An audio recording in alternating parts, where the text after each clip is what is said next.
નમસ્કાર વિદ્યાર્થી મિત્રો, આજના વિડીયોની અંદર આપણે ત્રિમાસિક કસોટી ધોરણ 7 વિજ્ઞાન માટેની મોસ્ટ એમપી પેપરનું સોલ્યુશન કરવાના છીએ. એના જવાબ પણ તમને વિડીયોની અંદર જ મળી જશે. તો પ્લીઝ મિત્રો વિડીયોને અંત સુધી જરૂરથી જોજો, તમારા બીજા મિત્રોને શેર કરજો અને આવા ઉપયોગી વિડીયો માટે આપણી ચેનલને સબસ્ક્રાઈબ કરી દેજો.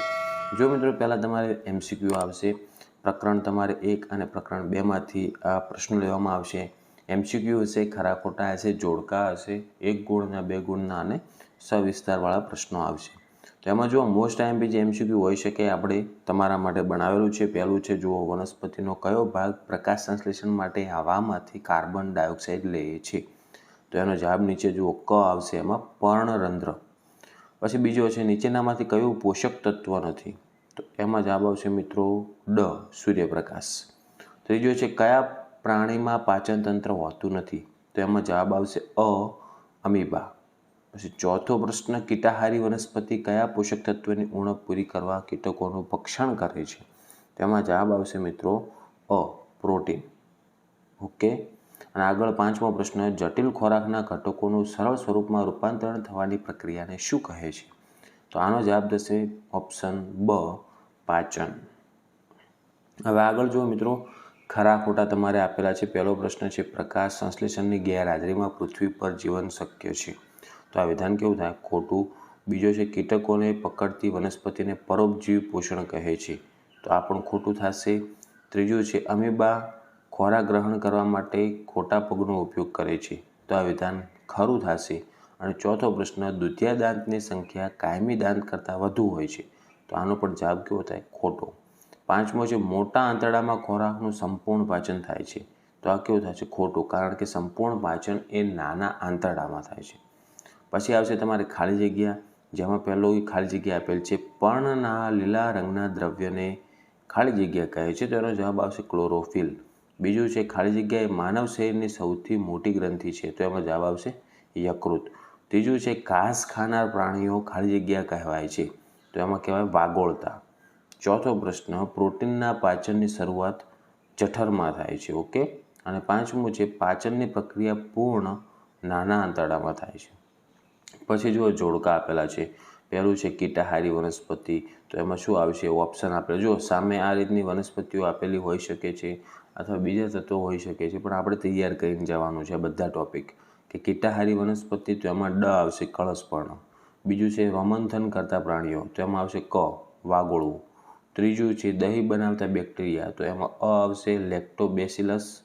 અને ચોથું છે, વનસ્પતિનો ખોરાક બનાવવાનો ભાગ. તો એમાં બ આવશે, પ્રકાશ સંશ્લેષણ. પછી તમારે એક એક વાક્યમાં ઉત્તર આપવાના, એ પણ 5 ગુણમાં આવશે. જેમાં તમે જોઈ શકો છો, પહેલો પ્રશ્ન છે, પાચન એટલે શું? બીજો પ્રશ્ન છે, પ્રકાશ સંશ્લેષણની પ્રક્રિયાનું સમીકરણ લખો. તો આ બે પ્રશ્નોનો સ્ક્રીનશોટ જવાબ સાથે લઈ લેજો, જેથી તમારે તૈયારી થાય. પછી ત્રીજો પ્રશ્ન છે, દુધિયા દાંત અને કાયમી દાંત વચ્ચે શું તફાવત છે? અને ચોથો પ્રશ્ન છે, મનુષ્યમાં પાચન માર્ગના મુખ્ય અંગો કયા છે?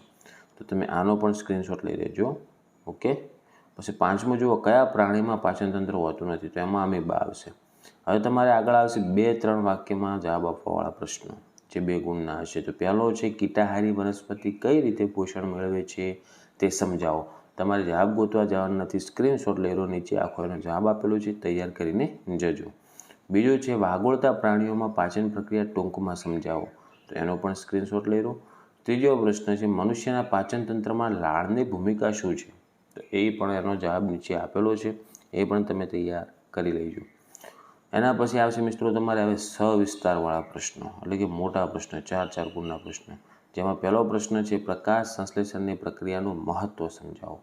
જેમાં એનો આખો સંપૂર્ણ જવાબ આપેલો છે, તમે એનો સ્ક્રીનશોટ લઈ લેજો.